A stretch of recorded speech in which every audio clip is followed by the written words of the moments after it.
materi kita tentang kebutuhan dan kelangkaan. Nah, di sini Ibu mau tanya dulu kehadiran. Hadir semua atau ada yang tidak hadir?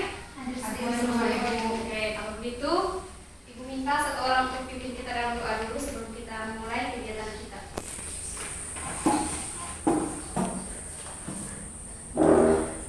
Marilah kita berdoa menurut keyakinan kita masing-masing.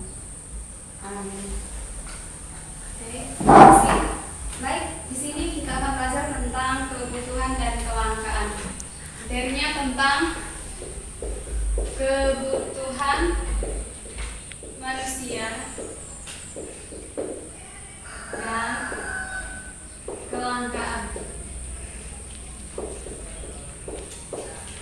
Nah, di sini dari adik-adik tahu ini kebutuhan itu apa?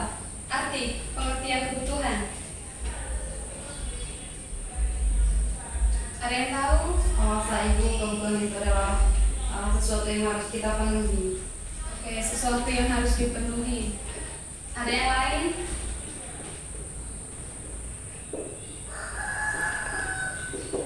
Atau pas? Pas Ibu. Oke. Kalau begitu, pengertian kebutuhan itu berarti untuk dapat bertahan hidup, manusia harus memenuhi segala macam kebutuhan hidupnya. Kebutuhan manusia ini dapat berupa barang dan jasa.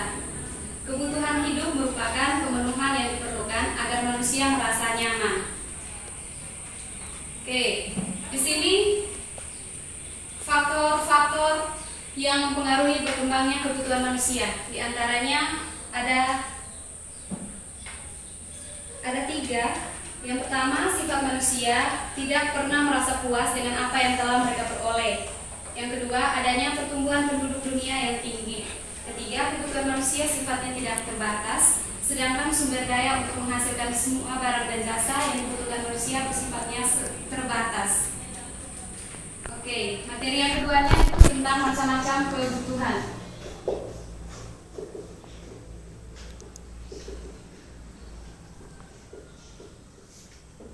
Oke, macam-macam kebutuhan. Di sini ada. Oke, yang kedua materi kita tentang macam-macam kebutuhan. Macam-macam kebutuhan dapat dikelompokkan menjadi sebagai berikut. Yang pertama, kebutuhan berdasarkan intensitas kegunaannya. Yang kedua, berdasarkan sifatnya. Ketiga, berdasarkan maksud pemenuhan dan berdasarkan subjek. Oke, yang pertama itu berdasarkan intensitas kegunaannya itu dibagi lagi menjadi 3. Siapa yang tahu? Itu ada intensitasnya. 1. Ada 3. Saya Ibu. Menurut kebutuhan pokok Ya, kebutuhan pokok atau kebutuhan primer. Betul. Yang kedua, Kebutuhan sekunder. oke, sekunder. Yang ketiga, Tersier. Oke. Tahu udah punya pengertiannya? Tahu arti dari ketiga ini? Tahu Ibu? Tahu? Ya. Oke, kalau gitu teman adik Selvi. Kebutuhan primer itu adalah kebutuhan pokok atau kebutuhan utama. Oke, betul. Sedangkan kebutuhan sekunder itu kebutuhan kedua atau kebutuhan yang terpenuhi setelah kebutuhan primernya terpenuhi. Sedangkan kebutuhan tersier merupakan kebutuhan yang terpenuhi setelah kebutuhan primer dan sekunder terpenuhi. Oke, mantap. Ini teman-teman yang lain paham? Paham. Oke. Selanjutnya itu kebutuhan berdasarkan sifatnya. Itu dibagi menjadi 2. Yang pertama itu jasmani dan kedua itu rohani. Sifatnya jasmani dan rohani. Nah, jasmani itu berarti kayak kita pergi berolahraga, tentang kesehatan, Makan. Kalau rohani itu berarti Ibadat. Yang kita punya jiwa. betul. Seperti rekreasi, Beribadat. Oke. Sepertinya adik-adik suka semua ya. Ya Ibu, itu kan materinya yang dasar. Oke. berdasarkan waktu pemenuhan. Ini dibagi lagi menjadi dua, yaitu kebutuhan sekarang dan kebutuhan waktu yang akan datang. Nah, kebutuhan sekarang tuh, coba berikan contoh. Dan kebutuhan akan datang. Sekarang kalau lapar makan nasi, Bu. Oke, ada lagi yang lain? Harus minum air. Betul, ada lagi? Obat bagi orang yang sakit. Betul. Nah, sekarang yang akan datang. Seperti menabung, asuransi, dan lain Contoh kayak kita orang tua dong tabung untuk potong sekolah ke depan. Oh, itu betul. D. Kebutuhan berdasarkan subjek. Itu dibagi menjadi dua, yaitu kebutuhan perorangan dan kebutuhan kelompok. Kebutuhan perorangan di sini berarti kebutuhan yang pemuasannya ditujukan bagi kepentingan individu yang bersangkutan. Yang kedua, kebutuhan kelompok atau masyarakat. Kebutuhan kelompok adalah kebutuhan yang pemuasannya ditujukan bagi kepentingan bersama atau kelompok. Oke, kita masuk ke materi yang ketiga, barang dan jasa pemuasan. Di sini sudah. Barang dan jasa pemuasan. Oke. Di sini barang adalah benda-benda yang berwujud yang digunakan masyarakat untuk memenuhi kebutuhannya atau untuk menghasilkan benda lain yang akan memenuhi kebutuhan masyarakat. Contoh yang Ibu ambil di sini, barang-barang yang digunakan untuk memenuhi kebutuhan masyarakat adalah beras dan pakaian, buku itu. Yang kedua, jasa itu tidak dapat digolongkan sebagai suatu barang karena tidak berwujud. Contohnya, Ibu tanya. Guru, Oke, ada lagi? dokter. Oke, kenapa begitu? Ya. Karena dia digolongkan, karena dia itu bukan suatu barang, tidak dapat dilihat wujudnya, jasanya. tapi dinikmati oleh hasilnya. Oke, betul. Nah, sekarang kita masuk ke barang dan jasa pemuas kebutuhan dapat dikelompokkan menjadi berdasarkan cara memperolehnya dan berdasarkan kegunaannya. Yang pertama, berdasarkan cara memperolehnya dibagi lagi menjadi dua, yaitu barang ekonomi atau economic goods. Yang kedua, barang bebas, free goods. Yang pertama, barang ekonomi adalah barang pemuas kebutuhan yang memperoleh diperlukan pengorbanan sumber daya ekonomi, contohnya baju, minuman, dan pakaian. Sedangkan barang bebas merupakan pemuas kebutuhan untuk memperolehnya tidak perlu pengorbanan sumber daya ekonomi, oleh karena itu barang bebas tidak memiliki harga. Nah, barang ekonomi contohnya dia itu butuh pengorbanan, kita harus kasih keluar uang begitu. Kayak mobil begitu. Contohnya saya.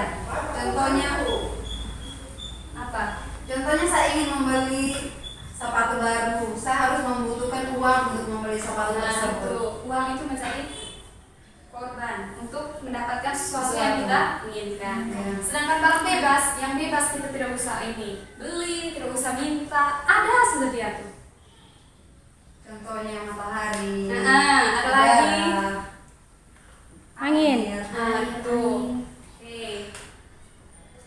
Yang kedua itu berdasarkan kegunaan dalam hubungannya dengan barang lain, yaitu barang substitusi dan barang komplementer.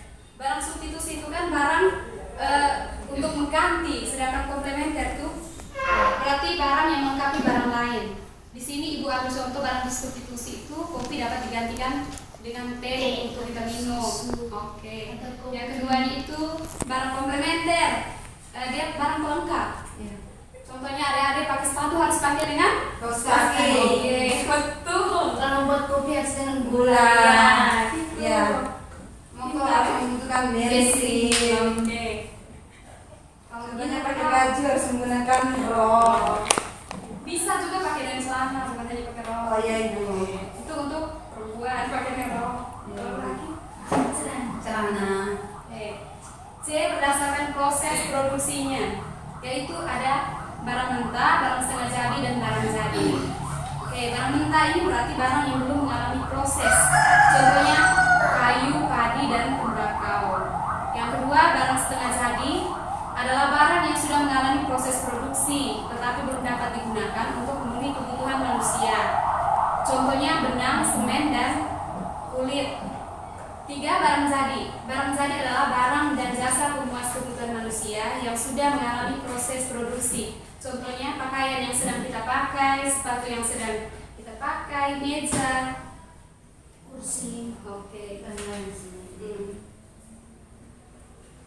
Oke, kita masuk ke materi yang kedua, yaitu tentang kelangkaan.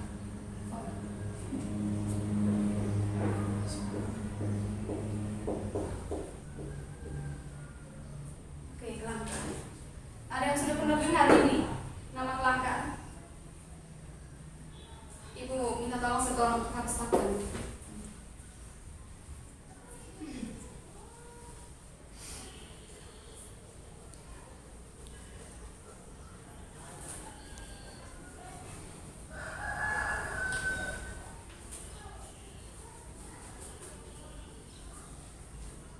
Oke, kita lanjut ya. Ya, Bu. Ini ada yang sudah pernah dengar kata kelangkaan? Langka. Keberadaannya langka.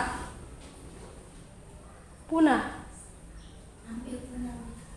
Punah tuh beda dengan langka. Hampir punah. Langka tuh berarti dia tuh masih ada tapi susah untuk didapatkan. Sedangkan punah berarti dia sudah hilang, tidak ada. Ya. Oke. Jadi dapat diartikan kelangkaan sebagai suatu kondisi ketika kebutuhan manusia sangat tidak terbatas, sementara sumber daya untuk memenuhi kebutuhan tersebut jumlahnya terbatas. Ya. Oke. Sumber daya ekonomi dapat dikelompokkan menjadi sumber daya alam, sumber daya manusia, sumber daya modal, dan sumber daya kewirausahaan. Yang pertama, sumber daya alam dapat dibedakan menjadi sumber daya alam yang dapat diperbaharui dan sumber daya alam yang tidak dapat diperbaharui. Contoh sumber daya alam yang dapat diperbaharui adalah sebagian besar tanaman dan hewan. Oke. Yang kedua itu sumber daya modal. Yang ketiga sumber daya modal itu berarti uang, tetapi dapat pula berupa barang modal seperti peralatan, mesin-mesin, dan bangunan. Modal dalam definisinya yang paling luas adalah segala sesuatu yang diproduksi yang akan digunakan untuk memproduksi barang atau jasa lainnya. Di sini kalau kita kerja sesuatu pasti kita butuh modal. Iya. Oke. Dari modal itu baru kita bisa kembangkan kita punya Usaha. Keempat, sumber daya kewirausahaan. Menurut ahli Suparman Sulahajajah, orang kali pertama yang menggunakan kata entrepreneurship adalah Richard Cantillon. Sebutan bagi para pedagang yang membeli barang di daerah-daerah dengan menetapkan harga pembelian untuk dijual secara partai besar. Dalam hubungannya dalam manajemen, kewirausahaan dapat diartikan sebagai orang yang memiliki dan menggunakan sumber daya finansial. Dengan demikian, seorang entrepreneur memiliki kemampuan untuk menciptakan produk baru dan berbeda. Oke, sampai sini Ibu mau tanya, adik-adik sudah mengerti tentang kebutuhan tadi dengan kelangkaan?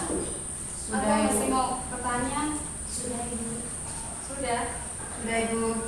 Oke, kalau memang sudah, Ibu mau kasih adik tugas untuk minggu depannya adik-adik. Ini kumpulkan ke Ibu. Yang pertama tuh adik-adik cari tahu contoh-contoh dari barang-barang yang sudah langka. Yang sudah langka.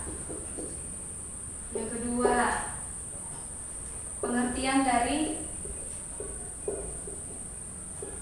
pengangguran, karena minggu depan kita akan belajar tentang pengangguran.